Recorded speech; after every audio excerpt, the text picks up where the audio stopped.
me dis particulièrement nos bien-aimés qui sont nous dans quel thème ici au centre.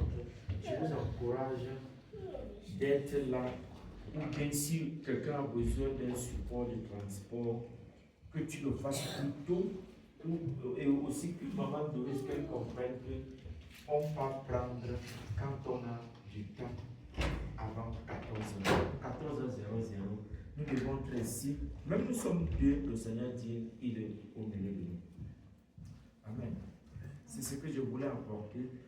Il faut comprendre que servir Dieu, c'est une décision. Faire l'œuvre de Dieu, c'est toute une décision. Et la décision, ne voyez pas la décision seulement dans un seul contexte, dans un seul domaine. Donc c'est dans tous les contextes, c'est dans tous les domaines de la vie. Que tu sois malade, si tu te décides que tu vas servir Dieu, tu vas venir servir Dieu. Tu dis à Dieu, papa, je veux me lever pour aller servir Dieu. Avec mes pieds, avec mes mains, avec tout ce que j'ai. Si tu vois qu'il s'est fait tard, tu n'as pas besoin d'appeler. Toi-même, paye le taxi et le taxi t'amènera au nom de Jésus-Christ. Et c'est là où tu reçois ta bénédiction. C'est là où tu reçois ta bénédiction. Même si tu as sapé, tu as porté les talons, tu crois que tu ne peux pas marcher. Tu peux marcher. Et si tu veux trouver, et si c'est fait tard, demande à Jésus, même s'il faut financièrement payer le taxi, il faut le faire. Amen. C'est important, bien aimé. Amen. Il faut qu'on dise Amen. Il faut Amen. Amen. Amen. Père, je te bénis pour ce jour. Mon Dieu, moi, je te bénis pour la force que tu me donnes, Père. Je te bénis, Père, parce que tu es présent au milieu de nous. Papa, donne-moi la capacité d'être fidèle, intègre dans ce que tu as mis dans mon cœur, au nom de Jésus-Christ. Amen. Le thème, on va le continuer parce qu'on a commencé dimanche dernier et on va finir ça ce dimanche. Le thème de la foi dernière, et je l'avais déjà dit dimanche dernier que nous allons finir ça aujourd'hui. Le thème de la foi dernière était le pouvoir de la décision. Le pouvoir de la décision. Et Dieu nous a montré que décider a un pouvoir que tu ne peux pas imaginer. Décider, le pouvoir de la décision. C'est quoi la décision? C'est quoi décider? Et le Seigneur nous a montré qu'il a déposé dans chacun de nous la capacité de prendre des engagements, la capacité de faire beaucoup de choses. Bien, mais nous devons être capables de changer quand ça nous arrange. De changer, frère. De comprendre ce qui est nécessaire, important pour notre vie. Si nous ne comprenons pas ces choses-là, nous pouvons faire du surplace pendant des années et après avoir seulement nos yeux pour pleurer avec. Si tu ne décides pas très tôt dans la vie, très tôt dans chaque situation que tu traverses, ce que Dieu te montre, alors tu peux te retrouver en train de dire, ouais, si je savais. Si je savais. Tu dois décider toujours très vite. Surtout toujours sous le contrôle du Saint-Esprit. C'est-à-dire, avant de prendre n'importe quelle décision dans la vie, dis à Papa God que Papa God va devant lui et soumet-lui le problème. Et dis à Papa God, Papa, donne-moi la capacité de décider comme ça te plaît. Le plus souvent, ce n'est pas ce que nous faisons. Le plus souvent, c'est qu'on appelle quelqu'un qui va nous donner les conseils dans le domaine. Et parfois, nous appelons même les gens qui ne sont même pas des chrétiens. Pourtant, ton frère chrétien est là, parce que tu ne veux pas qu'il écoute ce que tu veux dire, tu l'esquives pour aller demander à un païen.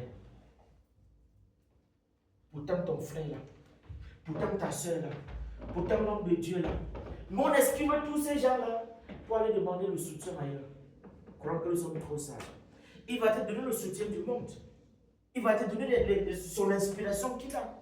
Mais là, Dieu te dit, tu cries à Dieu qui te donne l'aide, qui te donne la capacité de décider. Et il le fait, mais tu choisis autrement. Dieu dit, va voir par exemple le frère Miguel. Comme si on était un frère en Christ. Et comme tu veux jouer les costauds devant lui, tu dis que non, Dieu ne peut pas quand même me dire d'aller vers lui.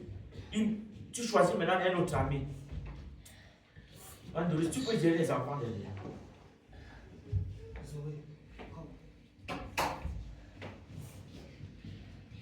Et maintenant là, tu te retrouves en train de prendre des mauvaises décisions. Pourtant, ce n'était pas les décisions de Dieu. Dieu avait la position qu'il t'avait déjà dit. Quelle est la position qu'il t'avait dit depuis longtemps et que tu as mis de côté? Dieu t'a parlé. Et Dieu nous parle chaque jour, bien aimé. Mais nous ne voulons pas regarder. Nous esquivons, nous pensons à autre chose. Et le Dieu nous a appris dimanche dernier. L'Esprit de Dieu nous a appris dimanche dernier. Qu'est-ce que c'est que la décision? Et le Seigneur nous a dit que la décision, c'est toujours le pont. La décision, c'est le pont entre la promesse de Dieu et l'accomplissement de la promesse.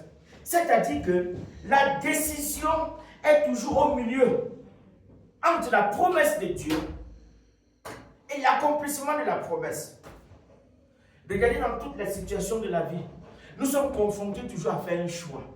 Depuis le commencement, depuis la Genèse, Dieu avait mis ses premiers enfants entre le bon et le mal. Ils étaient tous dans la position de bien choisir. Pourquoi? Parce que Dieu n'a jamais voulu que nous soyons comme des robots. Jamais. Dieu veut ton avis sur ce qu'il a dit pour ta destinée. C'est à toi de choisir ce qu'il faut pour ta destinée. Et Dieu nous conseille de le suivre. Dieu dit, il est bien de faire le bien. Il est bien de le suivre. Et maintenant, tu ne viendras pas te fouetter. Dieu ne viendra pas te mettre la pression, mais ça doit venir de toi-même. Venez à l'église tous les dimanches. C'est un choix. Et c'est la décision que tu vas prendre. Tu te lèves le matin, ça ne te plaît pas. Tu te lèves le matin, on t'a annoncé une mauvaise nouvelle. Et subitement, tu annules. Tu ne viens plus, tu es dans ton lit, tu regardes. Tu as décidé de faire comme tu veux. Ou tu dis que tu es occupé. Ou tu dis que tu travailles. Pourtant, tu ne travailles pas. Tu es à la maison. C'est entre toi et Dieu. Entre toi et Dieu. Alors, quand Dieu dit, comme il nous a enseigné dimanche dernier, que la décision venant de toi. La décision vient de toi. La décision de ton demain, de ton avenir, dépend de toi, dépend de moi. Ma décision dépend de moi. Même si tu es marié, la décision dépend de toi, dépendra toujours de toi. Parce que Dieu peut parler à ta femme et ou à ton mari, et pas ton conjoint te dit ce qu'il faut faire. Mais c'est à toi de décider de faire comme Dieu a dit. Parce que Dieu passe par ton mari pour te donner des informations. C'est à toi de choisir. La décision, c'est un pont entre la promesse de Dieu et l'accomplissement de la promesse. Il est toujours au milieu.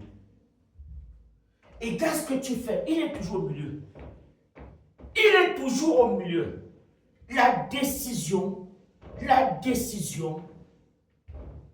c'est de ça dont il est question. Il est toujours là. La promesse de Dieu de l'autre côté, l'accomplissement de Dieu, la promesse, la prophétie que Dieu a tant dit des choses aux hommes. Dieu a dit à beaucoup de gens, nous nous trouvons parfois ici parce que c'était le plan de Dieu. Et est-ce que le fait d'arriver dans le pays dont Dieu t'a dit, ça suffit? D'autres dorment. D'autres dorment. Pourtant, Dieu leur a parlé ce qu'il faut faire. Parfois, on cherche les raccourcis. Parfois, on cherche les raccourcis parce que nous sommes entourés de personnes qui nous détruisent les oreilles. Qui t'a dit que pour réussir à avoir les papiers, il faut faire le mal? Qui nous a dit ça? Qui t'a dit que pour réussir dans la vie, il faut forcément épouser quelqu'un qui a les moyens parce que tu vas voir? Non, c'est pas ça. Ça peut être ça, mais ce n'est pas forcément toujours ça. Dieu a un plan. Qui t'a dit que parce que tu as épousé quelqu'un qui a les papiers et pour toi, ça serait la même chose? Dieu peut te mettre avec quelqu'un qui n'a pas les papiers. Vous allez construire ensemble, vous aurez vos papiers. Pourquoi nous voulons toujours faire comme les autres? Pourquoi le regard de l'autre nous influence toujours comme ça? Parce que l'autre a fait comme ceci. Il faut aussi être forcément que tu fasses ça. Mais qu'est-ce que Dieu t'a dit? C'est ça le plus important. Là, c'est le plus important. Bien, même si il y en a à qui Dieu est venu même dans leur cœur leur parler. qui ont même eu la vision, Dieu leur a parlé. Mais ils n'arrivent pas à atteindre l'accomplissement de cette vision-là, tout simplement parce qu'ils font à leur propre intérêt. C'est ça notre question. Trop de calculs pour rien. Qui t'a dit que le temps de réussite pour chacun de nous, c'est la même chose? Qui a dit que dans 3 ans, il peut arriver que Dieu a dit que dans 1 an, je serai milliardaire. Mais c'est la même chose pour toi. Mais c'est ton regard qui peut détruire ta destinée. C'est la convoitise qui peut détruire ta destinée. Qui a dit ça? C'est Dieu qui a dit. Si c'est Dieu qui a dit, c'est bon. Mais si c'est ton regard, imité, forcément, tellement tu convoites que tu peux tuer même. Ça arrive à ça. Mais c'est ce qu'on voit aujourd'hui. Tellement le désir d'être comme l'autre. Tellement et ça provoque la jalousie. La jalousie. Tu te retrouves en train de décider du mauvais côté. La jalousie. Et tout cela pas de la convoitise. Parce que tu veux imiter, tu veux. C'est ça que Dieu a dit pour toi. C'est pas ce que Dieu a dit. C'est pas ce que Dieu a dit. Affichons Deutéronome 30. Je reviens là-dessus parce que c'est tellement capital pour nous autres. Parce que notre problème, c'est parce que nous sommes toujours en train d'opérer le mauvais choix. Et toujours dans la mauvaise direction. Deutéronome 30, du verset 19 au verset Deutéronome 30, du verset 19 au verset 20. On conduise et qu'on écoute ce que Dieu dit pour chacun de nous. Deutéronome 30. J'en prends aujourd'hui à témoin contre vous le ciel et la terre. J'ai mis devant toi la vie et la mort. C'est Dieu qui parle. Qu'il a mis devant nous la vie et la mort. Il dit ceci, la bénédiction et la malédiction. Et il dit, voilà son conseil qu'il donne. Choisis la vie. Choisis la vie.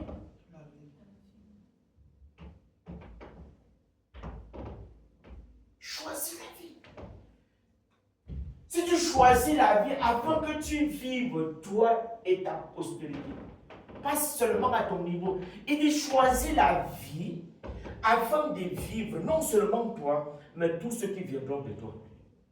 Voilà le genre de bénédiction que Dieu donne. Dieu nous conseille, il dit choisis. Il dit qu'il ne t'oblige pas, il dit décide de choisir la vie. C'est une décision. Quand tu as accepté quelque chose et tu es en train de le faire, c'est que tu as pris la décision d'appliquer cette chose-là avec ton cœur, surtout avec le cœur. Choisis la vie. Choisis la vie afin que tu vives toi et ta prospérité. Toi et ta postérité. Continue, bien-aimé. Choisis de faire ce qui plaît à Dieu. Ne choisis pas de faire ce qui plaît à ta tête. Tu n'es pas venu, Dieu ne t'a pas créé pour que tu te découvres. Non. Dieu t'a créé pour que tu le découvres. Il y a une différence, une nuance là. Dieu nous a créés pour qu'on se donne la peine à nous connaître. Parce que Dieu, c'est un mystère. C'est un mystère. Dieu ne t'a pas créé pour que tu te découvres. Parce que si Dieu t'a envoyé sur la terre pour que tu fasses ce que tu veux, c'est que Dieu t'a créé pour que tu fasses ce qu'il aime. C'est-à-dire que tu le découvres. Mais nous faisons le plus souvent le contraire. Amen. Il dit ceci. Pour aimer l'Éternel, ton Dieu, parce que tu vas choisir la vie. Choisir la vie, c'est quoi? Chercher à connaître le Seigneur. Choisir la vie, c'est-à-dire tout faire pour l'aimer. Pour aimer l'Éternel, ton Dieu. Pour obéir à sa voix. C'est-à-dire, comment obéir à Dieu? C'est d'aller lire ce qu'il a dit. C'est d'aller lire. Donc tu découvres Dieu. Dieu t'a créé pour que tu le découvres. Pas pour que tu te découvres, que tu le découvres. Parce qu'en cherchant Dieu, en cherchant à connaître qui Dieu est, tu te découvres toi-même. Parce que ta découverte de ta personne est dans la recherche de la personne de Dieu. Vous comprenez ce que je suis en train de dire? Il faut comprendre, il faut vraiment que nous comprenions ça. Pour te découvrir, cherche Dieu. Mais si tu ne cherches pas Dieu, tu vas croire que tu es en train de te découvrir, pourtant tu es en train de détruire toute ta vie. Tu vas aller dans le couloir où Satan va te détruire complètement. Et le plus souvent, on dit, ouais, il s'est fait déjà tard. Cherchez Dieu d'abord. Même si tu ne comprends rien, cherchez Dieu. Parce qu'en cherchant Dieu, tu te cherches. Il dit, quand tu choisis la vie, afin que tu vives toi et conjonction de coordination et ta postérité, ça veut dire ceci. Pour aimer, c'est-à-dire chercher la vie de Dieu, c'est de l'aimer. C'est de l'aimer. Aime ton Dieu de tout ton cœur. Obéis à sa voix et attache-toi à lui. Car de cela dépend de ta vie. C'est vrai. Ta vie dépend de ta relation avec le Seigneur. Ta réussite dépend de ta relation avec le Seigneur. Ta prospérité dépend de ta relation avec le Seigneur. La prospérité de ta postérité dépend de ta relation avec le Seigneur. Amen. Amen. Amen. Si tu comprends ça, ça va tout changer dans ta vie. Au lieu de chercher toi, ça va, oh je suis. Évite de moi là. Qu'est-ce que Dieu a dit? Ah, frères et sœurs. Il dit, car de cela dépend de ta vie et la prolongation de tes jours. Sur la terre des hommes. Si tu ne cherches pas Dieu, je te garantis, tu cherches Satan. Il n'y a pas le milieu, il n'y a pas la peu près. Si tu ne donnes pas ton temps à Dieu, je te garantis, sans le savoir, tu l'as donné à Satan. Parce qu'il n'y a que deux entités. Il dit dans Genèse qu'il a mis devant toi la vie et la mort, non? L'arbre de vie et l'arbre de la mort. Vrai ou pas vrai? Est-ce qu'il a dit au milieu quelque chose? Eh ma fille, il a dit l'arbre de la vie et l'arbre de la mort, non? Et il me demande de choisir la vie, non? Est-ce qu'il y a au milieu? Non. Il n'y en a pas. Et même si tu es en train de chercher le Seigneur, tu sais Dieu de tout ton cœur. Si tu ne vois pas encore, ne te décourage pas. Frère, si tu ne vois pas encore, ce n'est pas la raison de te démotiver. Ce n'est pas la raison pour te déconcentrer, arrêter le chemin. Même si quelqu'un vient te dire que, oui, mais ça fait tel nombre d'années, tu dis tout que tu cherches Dieu. Où est ça? Dis-lui que ça arrive. Amen. Amen. Dis-lui que ça arrive. Parce qu'avec Dieu, ce n'est pas la vitesse, c'est une question d'endurance. Alléluia. C'est jusqu'à la gare. Amen. C'est jusqu'à la gare. Je vais vous dire une autre chose. Quand vous regardez dans le livre des rois, le moment où Élisée vient dire à Élie que Élie va partir, Dieu va l'enlever, et tous les prophètes connaissaient déjà. Alors Élisée vient dire à son maître Élie que, avant de partir, donne-moi 2 portions. C'est-à-dire 2 esprits. C'est-à-dire, il voulait beaucoup, il voulait plus d'Élie que. Il voulait d'Élie ce que Élie n'avait même pas. C'est-à-dire qu'il voulait 2 esprits. Je ne sais pas si on peut nous afficher ça. 2 rois, c'est 2. Regardez un peu dans. Miguel, tu peux nous afficher ça? Regarde l'endroit là où Élisée vient lui dire que je veux que tu m'accordes 2 portions. Lis un peu. Pardon, fils, regarde un peu ça. On lit un peu ça. C'est dans 2 rois quelque chose là. Regardez l'endroit là. Élisée lui dit que pour l'avoir, il faut que tu sois avec moi jusqu'à je quitte. Autrement dit, ça veut dire que pour que tu aies, pour avoir ce que Dieu, même si les gens viennent te raconter n'importe quoi, garde ton cœur, sois avec Dieu jusqu'à la gare. Bien aimé, c'est jusqu'à la gare. C'est jusqu'à la gare. On ne s'arrête pas en chemin. On ne fait pas parce que j'ai le temps. On le fait parce que on aime le Seigneur. Il dit pour aimer l'Éternel, ton Dieu. Parce qu'on obéit à Dieu. Amen. Amen. Tu as trouvé? Quelqu'un, même si après on va afficher ça. Donc, hein? Non, pas 2 Corinthiens. 2 rois. Dans 2 Rois, c'est dedans. C'est venu juste en tête, mais on va continuer. Alors, frère, donc nous voyons ici que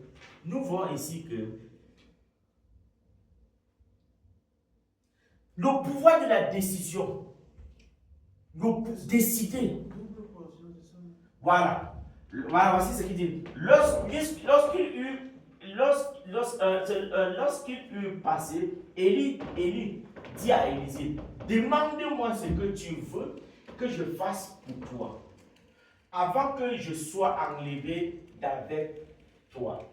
Élisée répondit, qu'il y ait sur toi et qu'il y ait sur moi, je te prie, une double portion de ton esprit. Regardez ce qu'Élie a dit à la suite. Va à la suite. Élie dit, tu demandes une chose difficile, mais si tu me vois pendant que je serai enlevé avec toi, cela t'arrivera ainsi. Sinon, cela n'arrivera pas. Ça veut dire quoi? Ça veut dire quoi? Élisée sait que son maître va être retiré de la terre. Dieu va l'enlever. Et maintenant, son père spirituel lui dit, demande-moi ce que tu veux avant que tu ne sois enlevé d'avec toi. Il dit à son père que j'ai besoin de ton esprit 2 fois. Est-ce que tu as des esprits? Est-ce que quelqu'un a des esprits? Hein? Personne n'a des esprits. C'est pas ce qu'il a dit. C'est ce qu'il a dit, non? Et il dit il veut une double portion, non? De son esprit, non? Double portion, ça veut dire que ce qu'il a, ce que Dieu lui a donné fois 2. Donc il soit encore plus puissant. Mais Élie ne connaît que ce que Dieu lui a donné. Mais parce que qu'il veut d'être encore plus puissant, il ne connaît pas ça. Qu'est-ce qu'Élie lui dit? Élie dit que ce que tu demandes est trop compliqué. Tellement difficile. Tellement difficile. Mais il dit une chose. Que pour que ce que tu demandes pas, il n'a pas dit que ça ne peut pas arriver. Il a dit que ça peut arriver. Mais l'unique condition que ça t'arrive, c'est si tu restes jusqu'à la fin, jusqu'à la gare. Vous comprenez ce que veut dire?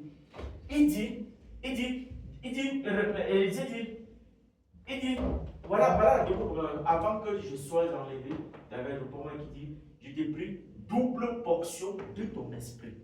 Donc il soit 2 fois plus puissant qu'Élie. C'est-à-dire qu'il faut quelque chose de très très puissant. Élisée. Regarde, continue directement. Et Élisée lui dit ceci.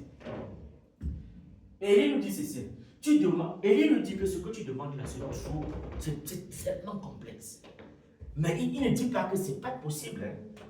Ce que tu demandes de plus grand que ce que j'ai fait, tu vas réaliser des grandes choses plus que moi. Il n'y a pas de problème. Tu demandes des choses à Dieu. Tu demandes la bénédiction à Dieu. Tu veux que Dieu soit avec toi partout où tu es. Mais la seule chose que Dieu te demande, c'est la fidélité jusqu'à ce que tu quittes la terre des hommes. Amen.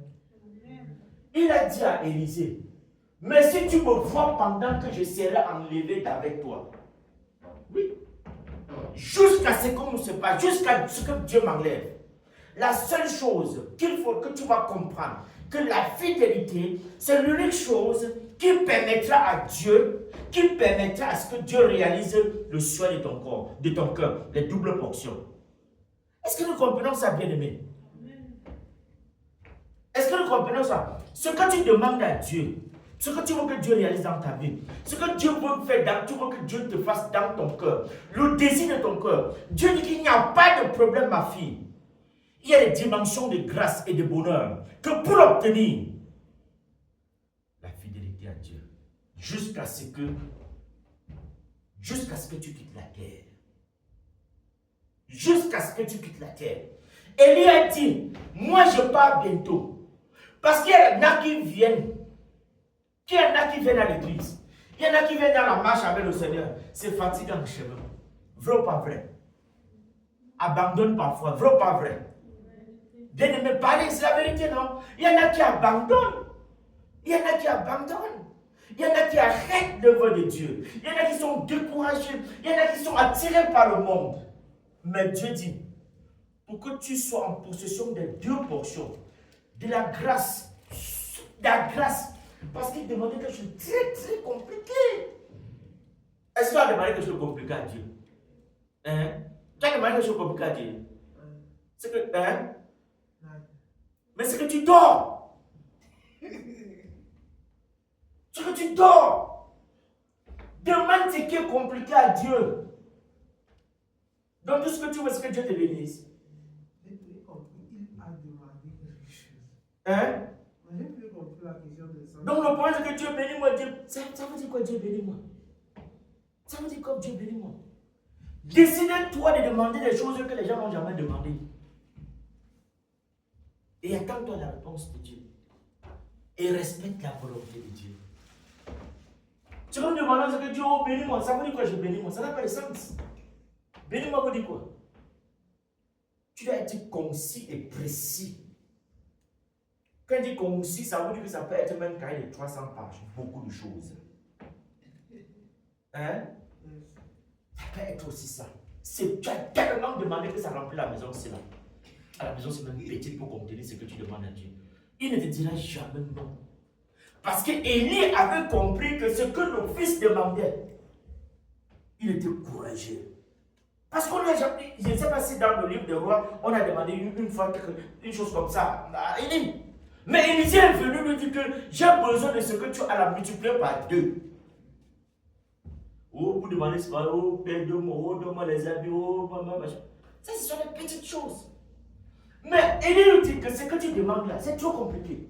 Ou parfois tu as peur, ou si, imagine qu'un grand ici arrive, un milliardaire arrive ici, se donne son chèque. C'est ce que tu as essayé. Tu as essayé combien? 1 million. Hein? Hein, ma fille? Très bien. Si tu te donnes son chèque, il dit, signe ce que tu veux signer. Si tu signes, c'est simple, c'est que tu es vraiment, on t'a mangé le cerveau. On a mangé ton cerveau. Parce que Élie dit à Élisée que demande-moi ce que tu veux, je te donne. Je veux bien partir. Mais demande ce qui est très compliqué. Pas vrai? Élisée était intelligent. Il ne voulait pas seulement la qualité, c'est-à-dire, il ne voulait pas seulement ce que Élie était. Mais il avait un désir de faire plus que Élie. Pas dans le sens de montrer qu'il est supérieur à Élie, mais que son œuvre, l'œuvre qu'il va faire pour Dieu, soit encore plus éclatante, soit encore plus bénissante. Il avait le désir de réjouir encore plus le cœur de Dieu. Vous voyez? Et c'est le cri de notre cœur. Le maître avait compris. Aujourd'hui, on dit c'est Dieu. On dit aujourd'hui que moi, tu fais quoi à l'église? Tu vas faire quoi? Moi, je viens seulement à l'église le dimanche. Terminé. Frère, c'est que tu ne comprends rien. Si Dieu vient aujourd'hui dire que qu'est-ce que tu fais dans l'église? Tu vas faire quoi dans l'église? Tu vas dire que non, je veux seulement être ma chambre. Je veux seulement, jusqu'à tu mets seulement là-dedans. Tu n'as rien compris. Il s'agit du service de Dieu. Il s'agit de servir Dieu. Élisée avait compris. Élisée avait compris. Élisée avait compris que servir Dieu, ce n'était pas seulement ce qu'on fait. Non. Ça doit être le volume de cet amour de Dieu là. Ça doit être plus grand que ce que quelqu'un peut imaginer. Alors c'est ce qu'il avait compris. Et il avait obéi. Et Élie lui dit, pour avoir ce que tu as là, il n'y a pas de problème. Il n'y a pas de problème. C'est d'être fidèle jusqu'à la fin. Est-ce que nous sommes prêts à être fidèles à Dieu jusqu'à la fin? Tu veux des choses dans le cœur. Tu veux que Dieu te bénisse. Est-ce que tu es prêt à être avec Dieu jusqu'à la fin? Est-ce que nous sommes prêts de demeurer avec le Seigneur jusqu'à la fin? Est-ce que tu es prêt d'être dans ta chambre, toi aujourd'hui, dis à partir d'aujourd'hui, je ne manquerai plus un culte? C'est possible. C'est possible. Tu dois le dire de tout ton cœur. Même si jamais tu ne respectes pas, que ça ne vienne pas de ta volonté. Bien-aimé, il y a des décisions que nous devons prendre devant Dieu, sans comprendre ce que demain sera. Seulement par amour, on le fait. On ne connaît pas les obstacles, nous serons sur le chemin, mais on a déjà dit oui. Amen. Élisée ne savait pas ce qui va arriver dans 10 ans, mais il avait dit oui, maître, je suis avec toi jusqu'à la fin. Vrai ou pas vrai? Élisée ne savait pas ce qui devait arriver après. Mais le gars a dit, mais ton pied, mon pied.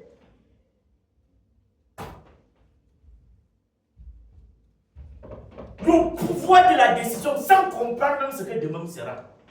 De toutes les manières, comment tu vas comprendre ce que demain sera? Ce n'est que Dieu qui connaît le demain. Alors tout ce que nous avons à faire, c'est d'associer notre cœur et mettre Dieu dans tout ce que nous faisons. De l'aimer, même si on ne comprend pas le demain. Et Élisée ne pouvait pas comprendre ça. Dis-moi comment Élisée devait comprendre l'histoire. C'est que les challenges qu'il devait rencontrer après Élie, est-ce qu'il savait? Il connaissait les challenges qu'il devait rencontrer après Élie. Il ne pouvait pas savoir. Mais il a dit, maître, je serai avec toi jusqu'à l'arrivée. Jusqu'à ce qu'on t'enlève. Et quand tout s'est passé, comme lui-même, il avait l'esprit, il a eu ça. Est-ce que tu as un problème de te donner ce que ton corps désire? Non. C'est toi qui empêches. C'est toi qui bloques ce que Dieu a promis pour ta vie. Je dis un bloc comment? Parce que les mauvaises décisions. Les mauvaises décisions. Les mauvais choix. Et nous sommes des champions des mauvaises décisions, des faux choix. Parce que nous sommes conduits par notre chair. Gloire à Dieu. Amen. Que Dieu nous aide. Alors, frère,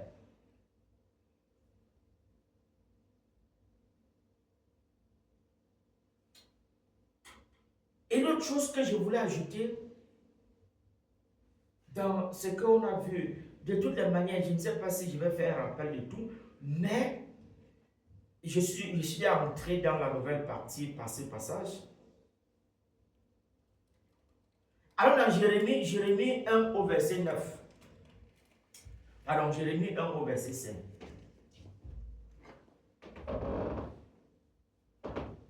Jérémie 1 au verset 5. La Bible dit des choses extraordinaires. La Bible dit ceci. Avant que je t'eusse formé dans le ventre de ta mère, je te connaissais. Avant que tu ne fusses sorti de son sein, je t'avais consacré, je t'avais établi prophète des nations. Vous voyez? Tu peux croire que c'est l'histoire d'une autre personne. C'est ton histoire aussi.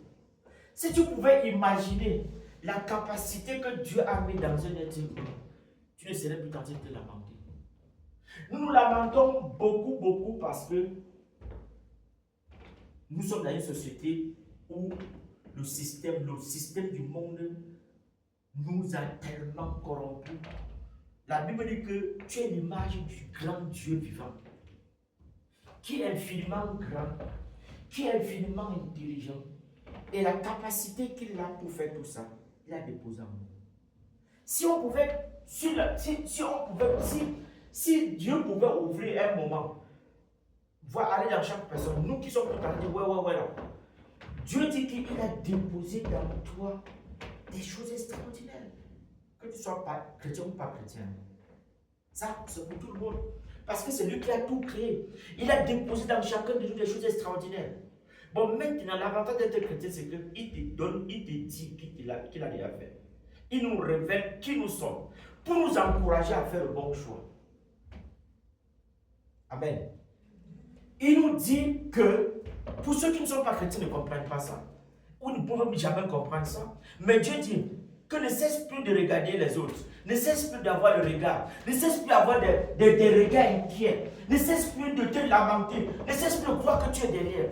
Il dit, j'ai déposé en toi des choses extraordinaires. Le cerveau de quelqu'un, si on te dit ce que le cerveau, ce qui se passe dans notre tête toutes les secondes, tu ne peux pas imaginer. Tu ne peux pas imaginer les dons que Dieu nous a faits. Les dons que Dieu nous a faits. La grâce, la capacité, tu ne peux pas imaginer ce qui est dans nous.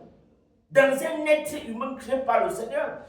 On dit même parfois que le cimetière, c'est l'endroit le plus riche. Pourquoi? Pourquoi? Parce que beaucoup meurent sans avoir commencé même le 1 centième de ce que Dieu a déposé en eux. L'endroit le plus riche de la terre, ce ne sont pas les puits de pétrole, de l'or, du diamant, tous ces endroits-là. Non, c'est le cimetière. Parce que là-bas se reposent des personnes qui ont quitté la terre sans avoir commencé le 1 millième de ce que Dieu a déposé en eux. Vrai ou pas vrai? Ouais, c'est là que Miguel qui a répondu, vrai ou pas vrai? J'ai dit le cimetière. Il y a tellement de talents. C'est-à-dire, tu vas voir des génies qui sont partis. Ils n'ont même pas commencé à explorer le 1 millième de ce que Dieu a déposé en eux. Vous croyez que les endroits les plus riches de la terre, ce sont les puits de pétrole, les endroits, machin. C'est le cimetière. Vrai ou pas vrai, peut-être? Pourtant, Dieu dit que si tu ne t'approches pas de Dieu, tu ne connaîtras pas qui tu es. Tu seras tout le temps en train de te sous-estimer. Mais il dit qu'il a déposé en toi des choses extraordinaires. Tu vas te décider maintenant de croire. Frère, depuis que je connais le Seigneur, je nous ai dit cette année-ci que ce que tu as réalisé, réalisez ça. Peut-être tu prends ça comme la blague, mais moi je ne prends pas ça comme la blague. Mais comment les fonds vont venir pour la réalisation de ces choses-là, je m'en fous. Je force. Et en chemin, Dieu te donne le chemin. Je veux pas vrai. Ce que Dieu a dit de faire, ma fille, fais. Si tu as prié, Dieu a mis un Dieu dans ton cœur, fais. Si tu ne fais pas, ne te plains pas, tu as pris une mauvaise décision. Mais si tu fais, tu as pris la bonne décision. Parce que comment ça va se passer en chemin? Comment tu prendras les fonds pour réaliser ça? C'est Dieu qui connaît. Quand Dieu te donne une prophétie, est-ce qu'il te montre comment tu vas le faire? Il te montre le chemin. Quand il a dit à Abraham de quitter la maison de son père et sa mère, est-ce qu'il a montré la route? Il y avait la boussole, il y avait la navire. Ce que Abraham a fait, c'était quoi? Obéir. Il marchait de seul. Il savait où il partait? Non. Est-ce qu'il avait pensé à un moment où les scorpions dans le désert vont piquer les serpents? Il a pensé à tout ça. Mais c'est ce que nous pensons. On ne quitte ici par Côte d'Ivoire. Oh, il me faut le bateau. Oh, il me faut l'argent. Oh, je vais rentrer les gens. Non. C'est à ça que nous pensons. Et toutes ces choses-là développent des barrières autour de nous pour nous empêcher d'entrer dans le plan que Dieu avait mis dans nous avant la création du monde. Vous croyez que la Bible de Dieu, si là, n'est pas complète? Les gens vont chez les psychologues pour se former, pour se faire ceci. L'unique Bible, si là, te donne tout. La Bible de Dieu, si là, la parole de Dieu, si là, si tu veux que Dieu t'enseigne la vérité du monde, si tu veux que Dieu t'enseigne le management, si tu veux que Dieu t'enseigne d'écouter tout ce que les gens font là, les gens vont se former. Si tu as le cœur disponible pour ça, pour que Dieu se révèle à toi, je te garantis, il va déposer dans ton cœur une connaissance au Père. Parce qu'il sait qu'en toi, il a déposé une capacité de pouvoir la garder dans ton cœur, de pouvoir la retenir. Et nous devons décider. Et tu vas me dire aujourd'hui que tu es n'importe qui. Jusqu'à tu te négliges, tu ne t'habilles pas bien. Et tu te coiffes pas bien.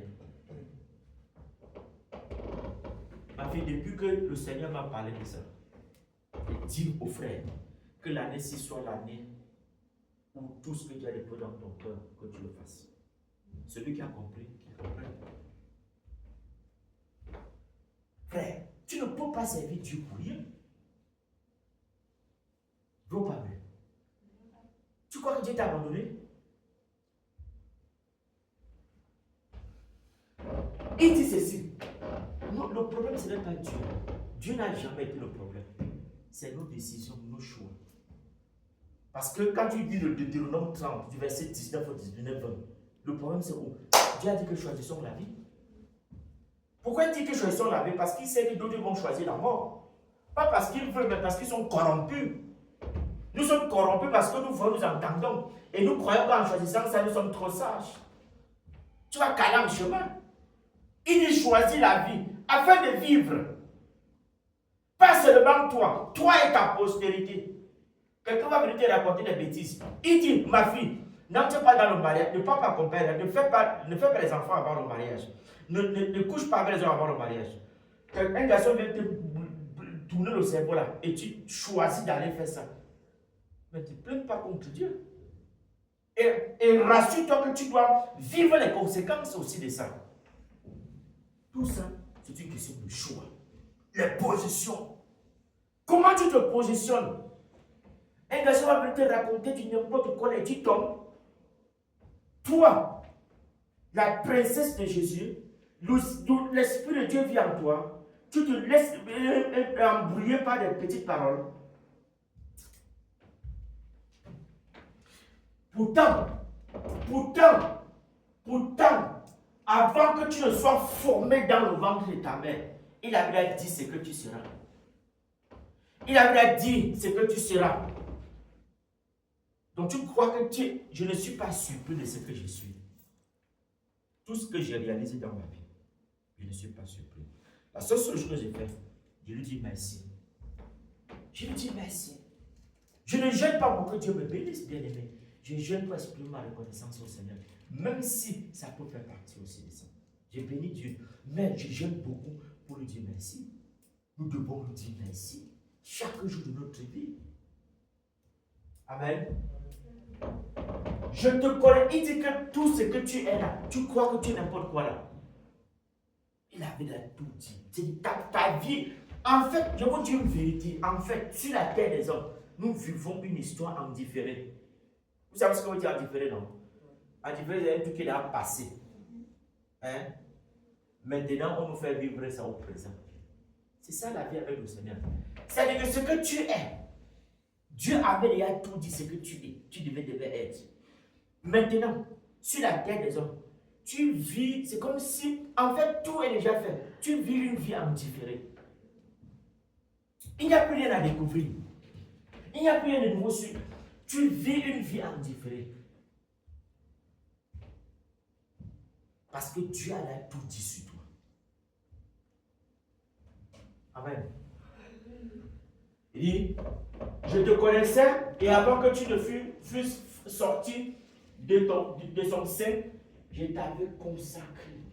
Je t'avais appelé prophète des nations. Merci Jésus pour cette révélation. Amen.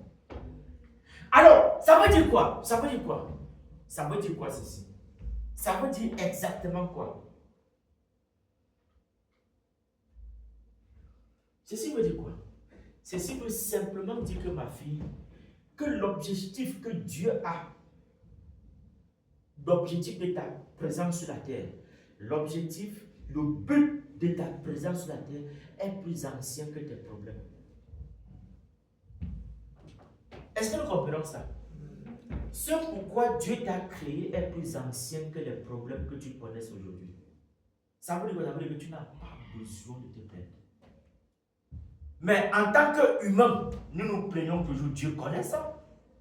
Dieu comprend ça. Mais il dit que ton objectif est plus ancien que tes. Ça veut dire pour te dire que tes problèmes, c'est éphémère.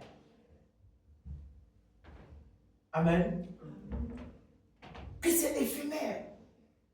Le but de ta présence sur la terre est plus ancien que tes difficultés que tu rencontres. Donc, ça ne peut pas. C'est des passages. C'est des passages. Et c'est vrai, c'est des passages. Et c'est vrai, c'est des passages. Jérémie était en train de dire que, oh papa, je suis jeune, oh papa, je suis ceci, oh ceci. Il se plaignait du présent, des difficultés qu'il devait rencontrer. Mais Dieu l'a dit. Tes difficultés sont là, c'est une histoire, mais ce que j'avais dit de toi est plus ancien. Plus ancien. Donc, bien aimé, cesse de décider en fonction de ce que tu vois. Oui, mais en fonction de ce que Dieu demande que tu vois. Cesse de te lamenter sur les problèmes actuels, mais le regard sur l'objectif que Dieu a déposé. Parce que quand tu regardes les circonstances de la vie, tu t'arrêtes en chemin. Ça, c'est une vérité. Imaginez Daniel avec ses frères dans la fosse au lion. S'il avait regardé aux situations présentes, il aurait dit non. Il aurait laissé son esprit, il aurait laissé son âme, il aurait laissé sa chair le corrompre. Mais, ce qu'il avait fait, c'était de regarder à Dieu. Et Dieu est venu en aide. Regardez le cas de Jésus aussi. Vers l'approche de sa mort, au jardin de Gethsemane, là où il pleurait, Jésus a dit à Dieu que cette coupe-ci s'éloigne de moi. S'il pouvait, il a dit, si papa, tu pouvais éloigner cette coupe-ci de moi, cette difficulté, ces moments de peine, la douleur qu'il devait vivre. Il a dit ça à papa quoi.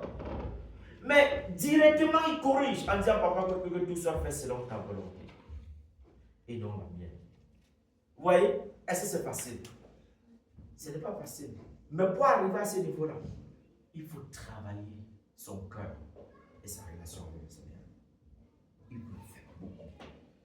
Il nous faut beaucoup. Sinon, tu arrêtes en chemin. Sinon, tu te décourages. Sinon, ton voisin viendra te décourager. Sinon, ton voisin viendra te mettre dans la situation que tu n'avais jamais prévue. Sinon, ton voisin va te tromper. Sinon, ton mari va te tromper. Sinon, ta femme peut aussi te tromper. Tes parents aussi également. Parce que si tu n'as pas la connaissance, la Bible dit que mon peuple périt faute de connaissance. Vrai ou pas vrai? Mon peuple périt faute de connaissance. Donc, s'il y a un problème de connaissance, et la connaissance n'est pas seulement dans le domaine de l'école, non, même domaine dans la connaissance de la parole de Dieu. Et celle-ci est la mère de toutes les sciences. La parole de Dieu. C'est la mère de toutes les sciences. Parce que c'est de cette parole-ci que viennent toutes les connaissances que tu peux imaginer. C'est que tu ne peux même pas imaginer. C'est de Dieu que vient la science. Vrai ou pas vrai? Soyons contents de servir Dieu. Soyons heureux de venir tout le temps à l'église.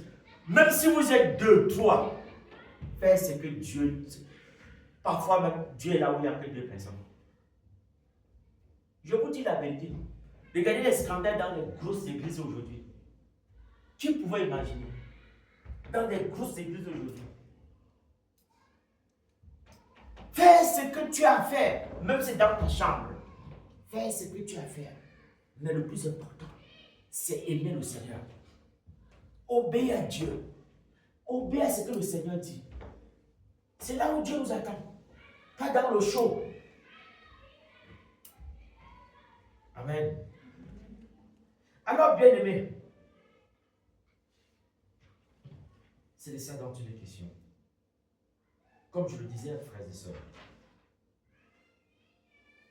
Alors, dans Ésaïe 43, on va finir avec ça. On a fait ça aussi la fois dernière. On va dans Ésaïe 43. On va dans Ésaïe 43. 18 à 19. Ésaïe 43, de 18 à 19.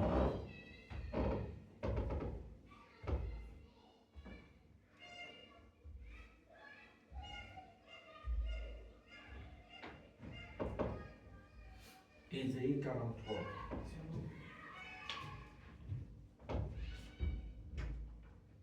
La Bible dit ici, ne pensez plus aux événements passés et ne considérez plus ce qui est ancien. Ne pensez plus aux événements passés et ne considérez plus ce qui est ancien. Pourquoi Dieu le dit? Parce que notre passé, chez beaucoup de personnes, le passé finit toujours par attraper beaucoup de personnes. Au lieu de regarder à ce qu'il est devant, tu étais par exemple prostituée, ce qui n'est pas le cas parmi nous.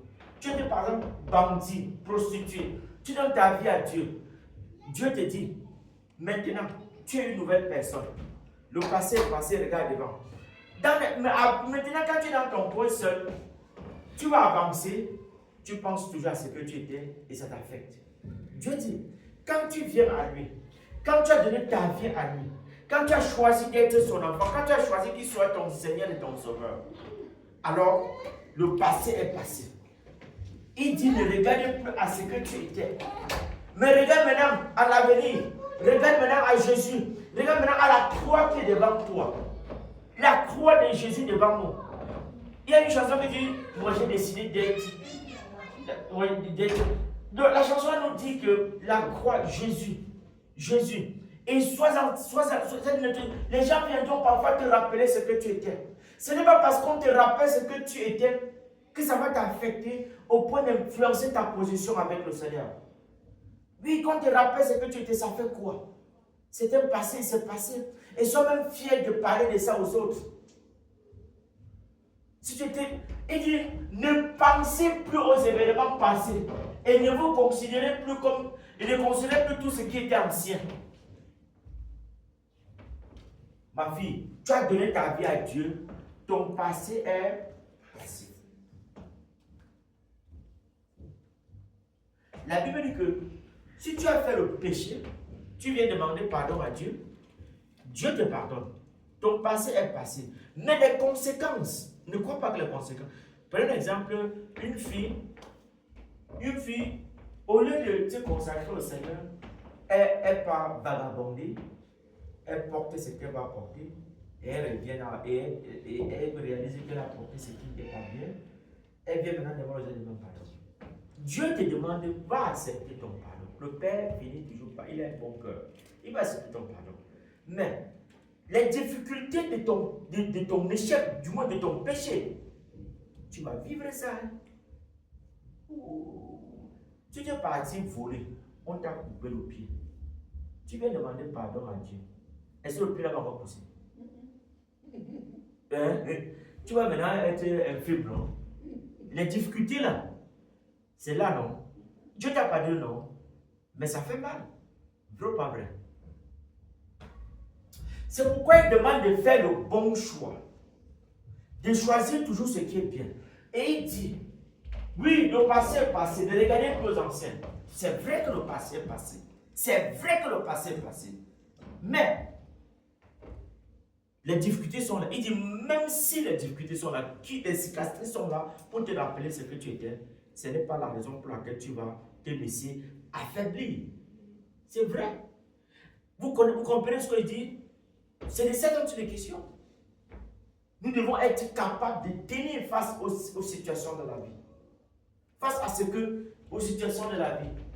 Le passé n'est pas bon. Le présent est devant nous, dit le Seigneur. Le futur est encore devant nous, dit le Seigneur. Nous devons regarder à la croix. À la croix. À la croix. Garde ton cœur, c'est le plus important. Amen. Gardons notre cœur.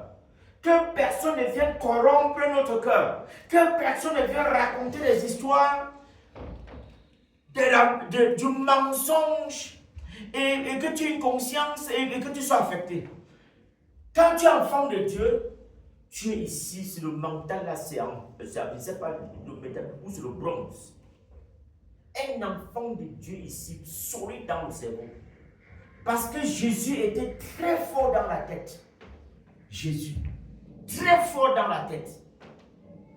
Il était face à tous les pièges des pharisiens. On tentait, on a testé Jésus à tous les niveaux. Raconter les choses, mais ici dedans là. Tu sais que tu es enfant de Dieu. Un enfant de Dieu, c'est un gars fort psychologiquement. Très fort. Parce que tu ne vas pas toujours vivre ce qui te plaît. Tu ne vivras pas tout ce qui te plaît. La société peut être, tout le monde peut être contre toi.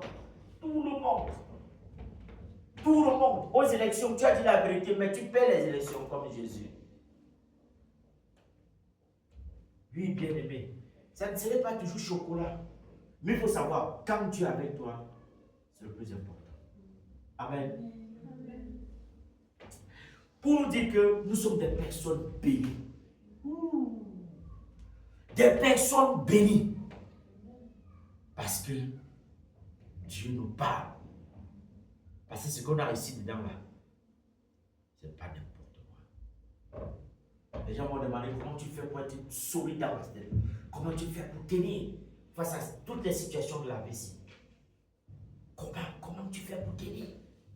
Tu dis que c'est parce que Dieu est avec toi. Dieu est avec toi. Dieu est avec toi. Amen. Oui, frère. Oui, sœur. C'est de ça dont on parle. Dieu nous aime. Et Dieu nous aime beaucoup. Et tellement beaucoup. Et tellement beaucoup. Tellement beaucoup. Alors, nous devons comprendre ces choses-là. Et vraiment comprendre ces choses-là profondément. Vous voyez, dans la vie, quand le succès arrive, les gens croient, les gens sont surpris. Les gens sont tellement surpris. Non, le succès quand ça arrive dans ta vie, pourquoi tu as été surpris? Pourquoi? Ça fait partie de toi. Amen. Les gens qui sont surpris d'être... Non. Le succès, c'est ton partage. Le nom de l'enfant de Dieu veut dire succès. C'est-à-dire tous les enfants de Dieu, succès, le succès c'est le nom.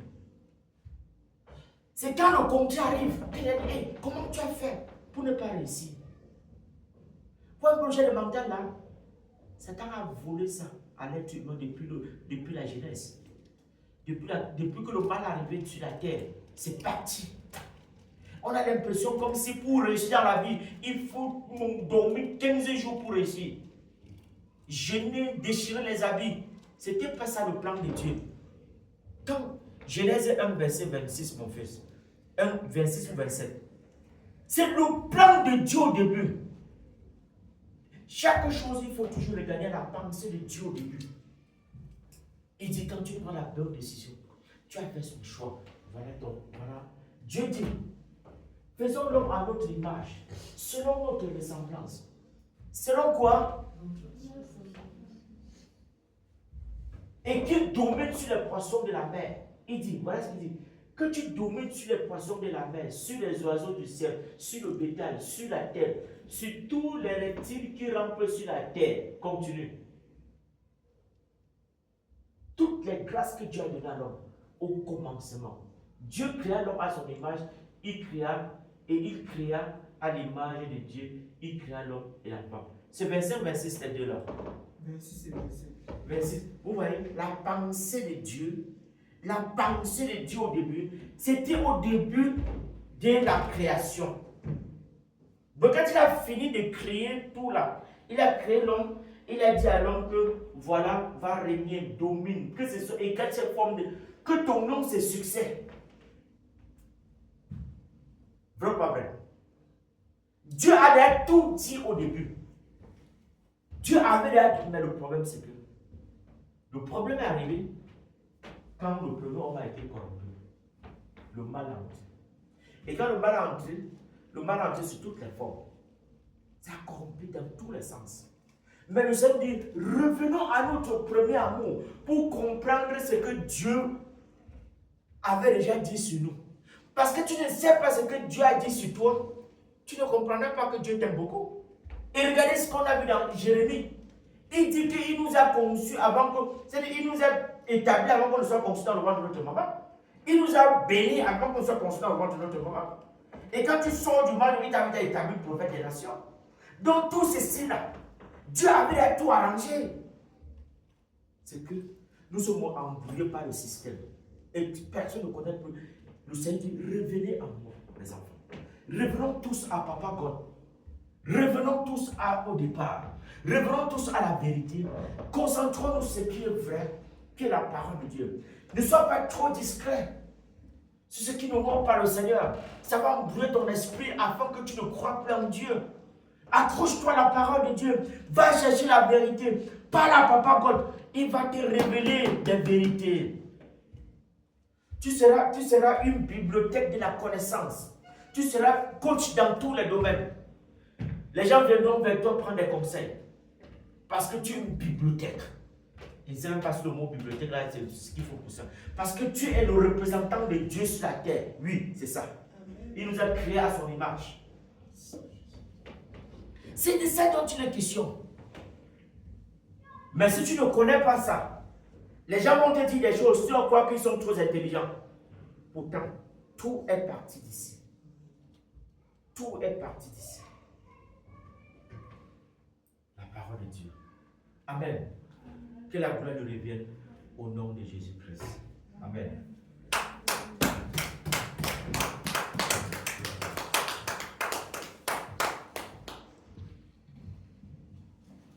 Gloire à Dieu. Est-ce qu'on peut mieux acclamer pour la parole que nous avons reçue? Merci.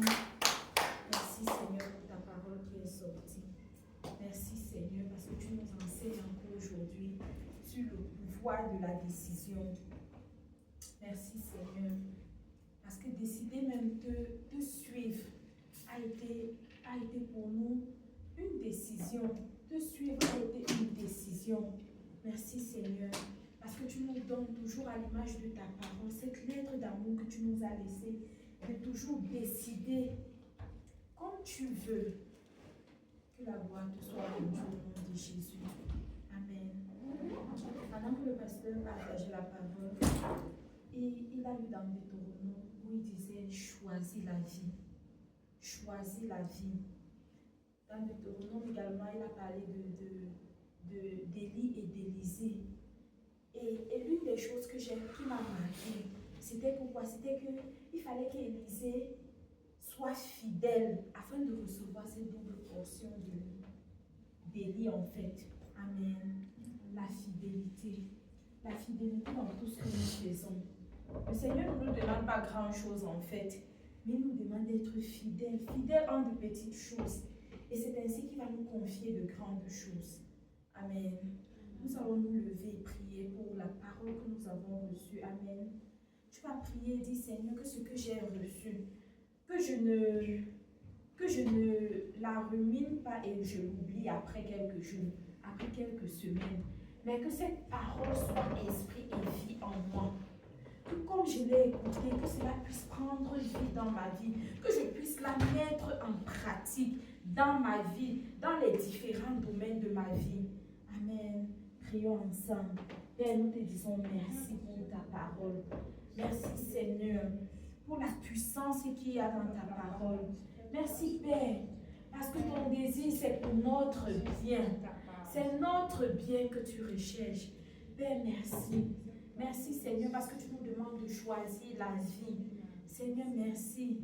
Parce que tu nous attends à être fidèles. À être fidèles en de petites choses afin que tu nous confies de grandes choses. Comme tu pouvais le faire, Seigneur, dans la vie d'Élisée. Il pouvait que regarder à Élie et s'attendre à une double portion afin de continuer l'œuvre que Élie devait le laisser. Seigneur, merci parce que c'est notre partage. Seigneur, donne-nous d'être fidèles dans tout ce que tu nous confies. D'être fidèle, Seigneur, d'être fidèle. Parce que la fidélité, il y a une promesse très grande rattachée à la fidélité. Père, donne-moi ce cœur fidèle. Fidèle dans ce que je fais, même quand mon chef ne me regarde pas. Si j'ai dit que je devais faire quelque chose, que je le fasse bien, pas pour plaire à mon chef, mais pour te plaire, Seigneur, au nom puissant de Jésus. Fidèle, Seigneur, dans ma relation avec mon mari. Fidèle, Seigneur, dans les promesses que je donne à mes enfants, dans le service à l'église. Fidèle, Seigneur, je t'en supplie, Père, que la fidélité soit mon partage, que la fidélité soit notre partage, au nom puissant de Jésus. Au nom puissant de Jésus. Bien-aimé, tu vas prier contre la procrastination. Le pasteur nous a dit, quand il a lu dans Genèse 1 verset 5, il a dit, ce que tu peux réaliser, fais-le maintenant en fait. Ne renvoie pas à demain ce que tu peux faire aujourd'hui. Ne regarde pas aux moyens. Ne regarde pas en disant que je n'ai pas encore atteint le capital nécessaire pour commencer cette affaire. Commence-le. Amen. Ne renvoie pas à demain ce que tu peux faire aujourd'hui. Prions et chassons la procrastination dans nos vies au nom de Jésus. Père éternel, je prie au nom de Jésus, afin que je ne renvoie plus à demain ce que je dois faire aujourd'hui. Mes devoirs académiques, professionnels, scolaires, Seigneur, dans les affaires. Père, que ce que je dois faire, que je le fasse à l'instant, que je ne renvoie pas à demain, parce que demain, je ne connais pas ce que demain sera. Seigneur, mais je prie au nom de Jésus que tu me donnes, Seigneur, de voir le présent comme ce cadeau, comme ce présent et de réaliser ce que j'ai à réaliser à l'instant T, Seigneur, et ne pas renvoyer à demain. Je t'en supplie, Seigneur, fais-le pour moi, fais-le pour mes frères ici présents, parce qu'en renvoyant demain, les tâches vont encore se multiplier. Mais donne-moi de finir ce que j'ai à faire à l'instant et que la gloire te revienne au nom de Jésus. Au nom de Jésus. Amen. Tu vas prier également parce que le pasteur a dit un autre truc qui m'a marqué. Il dit que cesse de décider en fonction des circonstances. Mais regarde à ce que Dieu dit de toi. Regarde à ce que Dieu dit. Ne décide pas selon tes humeurs, selon tes émotions du présent. Mais regarde à la promesse. Amen. Il pouvait dire quoi? Que la décision est comme un pont entre la promesse et l'accomplissement de la promesse. Alors prions afin que le Seigneur nous donne de voir comme il voit. De voir comme il voit, de ne pas regarder à nos émotions présentes, de ne pas regarder au manque que nous vivons maintenant, mais de décider de rester dans un esprit de joie. Amen. Père éternel, je prie pour un esprit de joie, même dans la tempête, que je puisse sourire. Pendant que tu souris dans la tempête, l'ennemi, il tremble en fait, parce qu'il s'attend que tu pleures. Mais lorsque tu souris, il se demande, mais la fille, elle prend la force où? Mais cette personne prend la force où? Prie et dis, c'est mon partage, parce que je regarde à toi, Seigneur. Je regarde à ce que ta parole dit. Ta parole dit que je suis la tête et non la queue. Ta parole dit que je suis en haut et non en bas. Oh Seigneur, merci. Merci Seigneur, parce que tu nous donnes de regarder à la promesse et non aux circonstances. Et non aux circonstances. Que la gloire te revienne au nom de Jésus. Amen. Tu vas prier pour ta semaine. Amen. Proclame et déclare ce que tu veux voir dans ta semaine. Sois disciplinée, sois travailleuse. Amen. Fais ta to-do list. Rédige tout ce que tu vas faire durant la semaine et prie pour que la grâce de Dieu te précède. Prie et déclare les paroles de bénédiction pour ta semaine. Amen. Prions pour notre semaine. Père éternel, je prie pour ma semaine. Merci Seigneur pour la semaine qui commence. Je proclame et je déclare que ma semaine est bénie au nom de Jésus. Mon lundi est béni. Merci Seigneur, parce que ta faveur me précède. Mardi, mercredi, jeudi, vendredi, samedi, dimanche est béni. Merci Père, parce que ta grâce nous accompagne. Merci Roi des Rois, parce que tout ce que nous touchons est béni. Merci Père, merci pour tes bontés qui vont encore se renouveler chaque jour durant la semaine qui arrive dans nos vies. Merci Père. Merci pour tes bénédictions dans les différents compartiments de nos vies. Là où nous t'attendons, Seigneur. Merci parce que tu caches nos finances, tu multiplies nos finances. Au nom de Jésus. Merci Père parce que tu apportes la paix là où il y a le désordre, Seigneur. Tu apportes le calme là où il y a le désordre, Seigneur. Merci pour ton amour que tu déverses dans nos cœurs durant cette semaine. Merci pour des connexions divines durant cette semaine au nom de Jésus. Merci Père parce que tu nous fais rencontrer des personnes qui t'aiment, qui te servent, Seigneur. Merci parce que tu fais de nous également des sources de bénédiction durant cette semaine. Seigneur, nous rencontrons des personnes que nous bénissons durant la semaine. Au nom de Jésus. Merci, Roi des Rois. Que ton nom soit exalté. Que ton nom soit béni. Au nom de Jésus. Amen. Amen. Et Amen. Nous allons prier pour nos bien-aimés qui n'ont pas pu être là.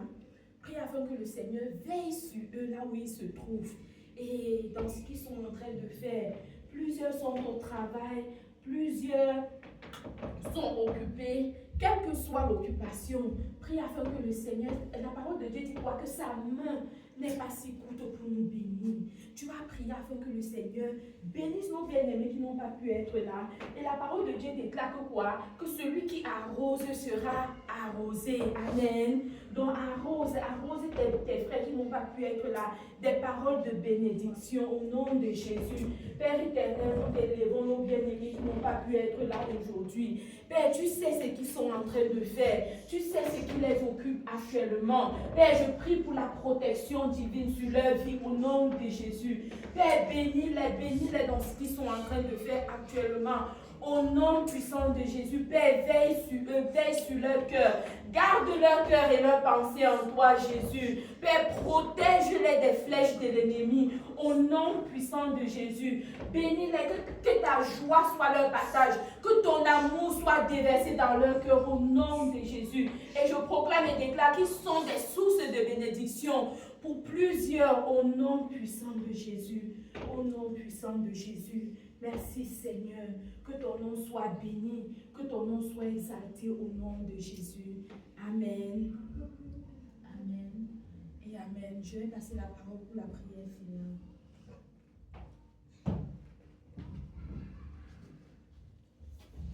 Bien, je vais nous attirer encore notre attention sur un fait. La Bible dit que Dieu a créé l'homme à son image. Écoutez, écoutez comme le Père est trop bon. Il dit, il crée l'homme à son image. Il nous a créé à son image. Dieu a tout fait, il a pris tout de lui, il a déposé en nous.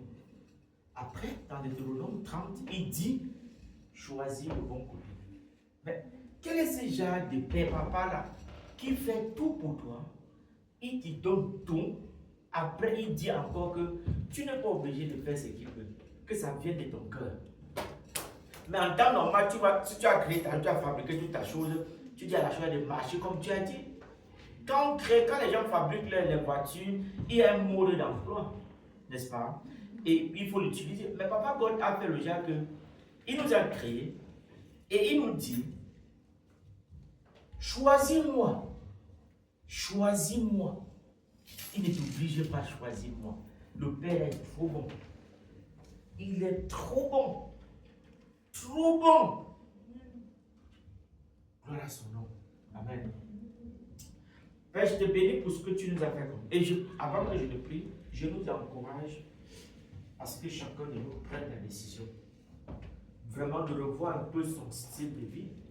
De revoir encore sa marche avec le Seigneur. De revoir encore sa marche dans les fidélités, dans les petites choses. Servir Dieu, c'est tout un ensemble. Le Seigneur nous aime et il nous rappelle tous les dimanches, tous les dimanches, ce que nous devons faire pour qu'il soit content, pour que nous-mêmes nous soyons contents, pour que nous soyons bénis. Et j'ai dit une chose au départ, Dieu ne t'a pas créé pour que tu viennes te découvrir. Non, Dieu t'a créé pour que tu le découvres. Amen. Gloire à Dieu. Amen. Dieu t'a créé et l'étude biblique sera dirigée entre la sœur Diana et la sœur Anoté. Mes enfants, décidez-vous en fonction de votre programme et présentez-nous l'étude biblique comme le Seigneur va vous inspirer. Dieu t'a créé pour que tu ne viennes pas te découvrir. Dieu t'a créé pour que tu le découvres. Si tu comprends ça, tu vas voir la vie autrement. Vraiment autrement. Si tu travailles le mercredi, il n'y a pas de problème. Mais si tu ne travailles pas, dispose-toi à apporter ta parole, apporter ce que Dieu va mettre dans ton cœur et bénir les autres avec ce que Dieu t'a dit. Parce qu'en parlant aux autres, tu te bénis toi-même. En parlant aux autres, tu te découvres, tu parles à toi-même. Et c'est comme ça que ta connaissance grandit dans la marche avec le Seigneur. Bien aimé, et le Seigneur nous dit avec